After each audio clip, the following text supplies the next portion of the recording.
नमस्कार दोस्तों। Video start करने से पहले शारदीय नवरात्र की ढेर सारी शुभकामनाएं। माँ शारदा आपकी सारी मनोकामना पूरी करें, ऐसी मेरी प्रार्थना है। अब शुरुआत करते हैं आज के वीडियो की। दोस्तों, आज हम बात करेंगे आस्था के लड्डू की। भगवान वेंकटेश्वर के तिरुपति मंदिर में सैकड़ों वर्षों से मिलने वाले प्रसाद लड्डू की। जिस लड्डू की आज हम बात करेंगे वो लड्डू करोड़ों भक्तों की आस्था से जुड़ा हुआ है।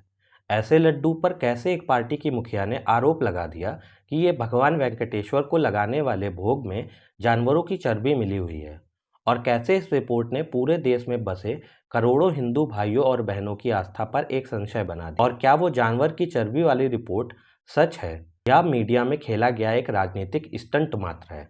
इस विवाद से क्या लोगों की आस्था पर फर्क पड़ेगा? और जानेंगे कि जब सुप्रीम कोर्ट में इस विवाद को खींचा गया तो सुप्रीम कोर्ट में आरोप लगाने वाले चंद्रबाबू नायडू पर क्या टिप्पणी की। सुप्रीम कोर्ट ने क्यों फटकार लगाते हुए कहा कि राजनीति और धर्म को मिलाने की अनुमति नहीं दी जा सकती।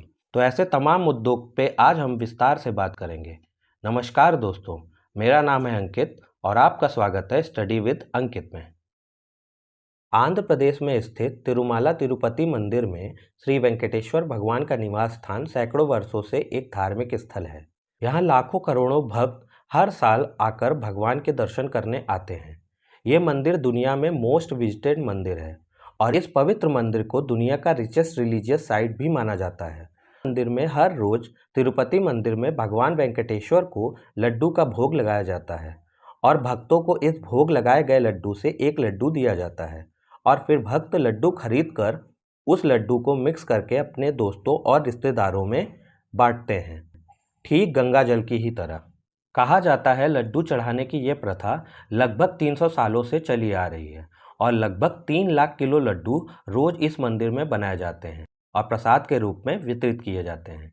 लेकिन 18 सितंबर को हिंदुओं की इस आस्था को ठेस पहुंचाया जाता है जब आंध्र प्रदेश के सीएम चंद्रबाबू नायडू मीडिया में आकर आरोप लगाते हुए कहते हैं कि इस प्रसादम में जानवरों की चर्बी और तेल मिलाकर इन्हें तैयार किया जा रहा था, जब वाईएसआर कांग्रेस पार्टी सत्ता में थी। और इस मीडिया कॉन्फ्रेंस के बाद ये बात आग की तरह पूरे सोशल मीडिया और न्यूज़ चैनल पर फैलती है और अब पूरे देश में हिंदुओं की आस्था पर ठेस पहुंचता है। और मीडिया चैनल्स ने तो इन आरोपों को आरोप न मानते हुए पूरा इसको पुख्ता रिपोर्ट ही मानकर अपने चैनल्स पर चला दिया। आंध्र प्रदेश के डिप्टी सीएम पवन कल्याण ने किसी भी जांच की जगह 11 दिनों का प्रायश्चित दीक्षा करने का ऐलान कर दिया ताकि वो इस पाप से समाज को मुक्ति दिला सकें। वहीं आंध्र प्रदेश के पूर्व सीएम जगन मोहन रेड्डी का कहना था कि वो पहले दिन से कह रहे हैं कि वो खुद वेंकटेश्वर स्वामी के भक्त हैं और चंद्रबाबू नायडू केवल भक्तों की आस्था पर बस ठेस पहुंचाने के लिए ये गेम खेल रहे हैं। तो फिर क्या सच है? इसी को उजागर करने के लिए सुब्रमण्यम स्वामी ने कहा कि मैं सुप्रीम कोर्ट को गुहार लगाता हूं कि इस लड्डू कंट्रोवर्सी को उजागर करने के लिए सुप्रीम कोर्ट की निगरानी में एक प्रोब शुरू की जाए। अब हम यहाँ इस मांग को उठाए जाने की वजह भी समझ लेते हैं। तिरुपति मंदिर में रोज कई तरह के प्रसादम बनते हैं और बड़ी मात्रा में बनते हैं, तो इन प्रसादम के लिए रॉ मटेरियल की ज़रूरत होती है। तो इन रॉ मटेरियल को आपूर्ति के लिए कई टेंडर निकाले जाते हैं और फिर इन रॉ मटेरियल को हाउस चेकिंग भी होती है। दशकों से ये काम इसी तरह होता है। दशकों से इस सब की देखरेख तिरुमाला तिरुपति देवस्थानम ही करता आ रहा है। तो बात है जुलाई की, जब रोज की तरह ही लैब सैंपल चेक किए जा रहे थे तो कुछ घी के बैचेस को इंस्पेक्ट किया गया। तो 4 बैचेस में कुछ कमी महसूस हुई, तो उन्होंने इन बैचेस को फर्दर चेकिंग के लिए गुजरात के नेशनल डेयरी डेवलपमेंट बोर्ड यानी NDDB में भेज दिया और चेकिंग के बाद 23 जुलाई को NDDB ने रिपोर्ट TDD बोर्ड को भेज दिया यानी तिरुपति तिरुमाला देवस्थानम को। और NDDB ने अपनी रिपोर्ट में माना कि घी के कुछ सैंपल्स में अल्ट्रेशन किया गया है। तो इसमें बताया गया कि प्योर मिल्क फैट की जो S वैल्यू होती है वो 98.05 से लेकर 104.32 तक होती है, जबकि जो घी सैंपल भेजे गए थे इनकी S वैल्यू 19.72 से 117.42 तक थी।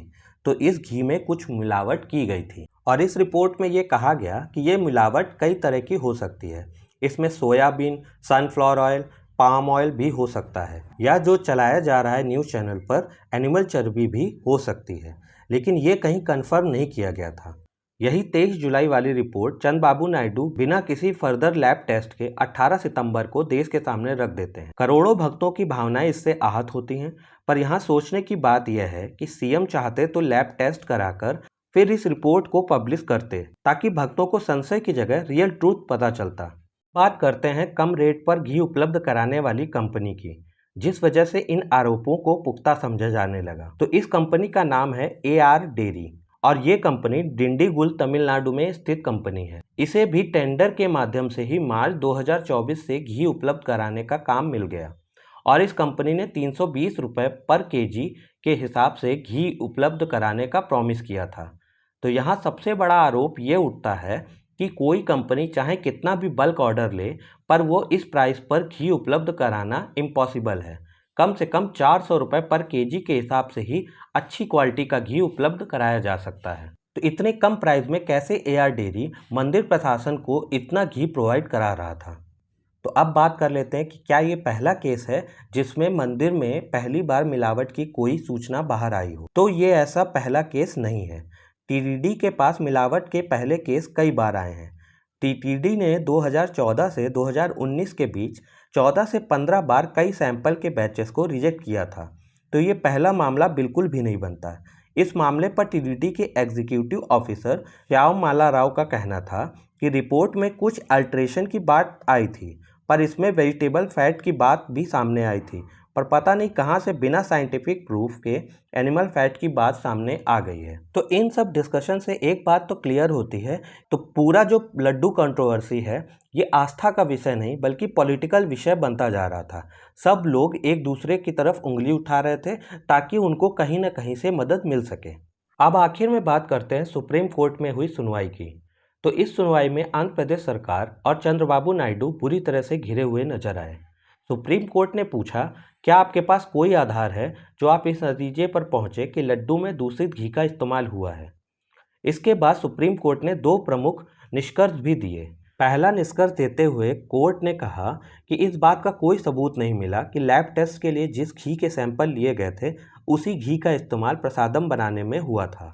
दूसरा निष्कर्ष देते हुए माननीय कोर्ट ने कहा कि लड्डुओं की जांच नहीं की गई है जिससे पता चले कि प्रसादम में जानवरों की चर्बी वाले घी की मिलावट की गई थी या नहीं। इसके बाद सुप्रीम कोर्ट ने चंद्रबाबू नायडू की सरकार पर भी टिप्पणी करते हुए कहा कि कम से कम भगवान को राजनीति से दूर रखें और आगे कहा कि चंद्रबाबू सरकार को धार्मिक भावनाओं का भी सम्मान करना चाहिए। तो इन सारी बातों से एक बात तो सीधा मतलब है कि जिस घी की बात न्यूज़ चैनल्स पर हो रही थी उसका अभी तक कोई प्रमाण नहीं है और उस बेकार घी का प्रसादम में इस्तेमाल हुआ है उसका भी अभी तक कोई ठोस प्रमाण नहीं मिला है। मैं आप सबसे यही कहना चाहता हूं कि आप सब अपनी आस्था पर बिल्कुल सही हैं और आपकी आस्था की जीत अवश्य होगी, पर इन राजनीतिक षड्यंत्रों से कभी भी आस्था और धर्म को मत जोड़ें।